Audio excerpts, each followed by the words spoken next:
Hey, social media family, I'm Ramona Phillips, the Healthy Mind Strategist. In order to conquer codependency, well, one way we conquer codependency is by making sure we set healthier boundaries. We're careful about what we say, especially in relationships, or if you want to be in a relationship with the opposite sex, right?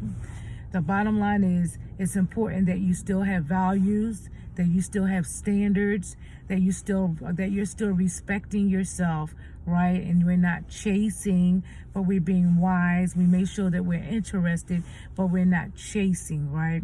And most of all, we want to make sure that we are loving ourselves. You still have great worth and value, whether you're in a relationship or not.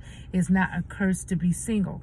It's important to wait for the person, your person, right? The person that God has for you. His timing and his ways are perfect. God's timing and his ways are perfect. Okay, so it's very important to remember that.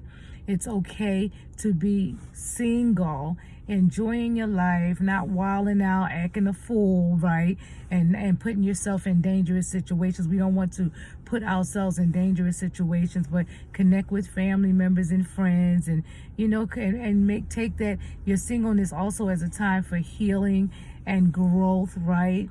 And learning how to be in a healthy relationship, okay? But we want kingdom relationships. Many of us have gone through those dysfunctional, toxic relationships, or we've married people, hooked up with people that we know was not for us. So now we have the opportunity to make the wiser choice, to think things through, to pray things through, and let God give us confirmation. And that's exactly what he'll do. And then he will also challenge you, me, and everyone else to trust his timing, because God's timing is perfect. His timing and perfect is perfect. And in the meantime, be happy. Don't worry, but be happy. Don't worry, but be happy. And I'm sure God has some things for you to do anyway. So it's important that we focus on that, okay? So that's pretty much how it works. And if God has shown you who your person is, right, make sure you keep that person in prayer, okay? Keep that person covered, all right? So anything else I want to tell you? So we conquer codependency by making sure that we are loving ourselves. We're taking care of ourselves, right? We're respecting ourselves. We're not letting people just walk all over us. We're not waiting for someone to change. Been there, done that. Been there, done that.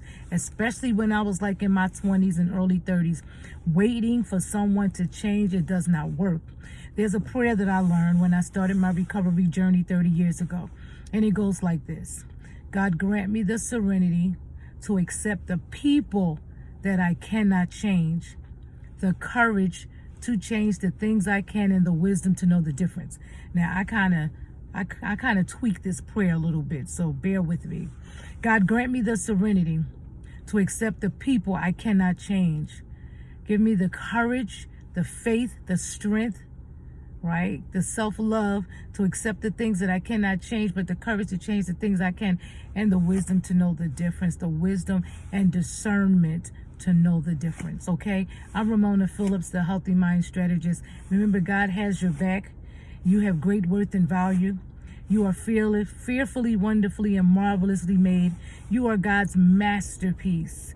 You are God's masterpiece. Be willing to grow, be willing to heal, be willing to trust God more, and watch God show up and show out in your life, okay? I'll talk to you guys later. Bye-bye.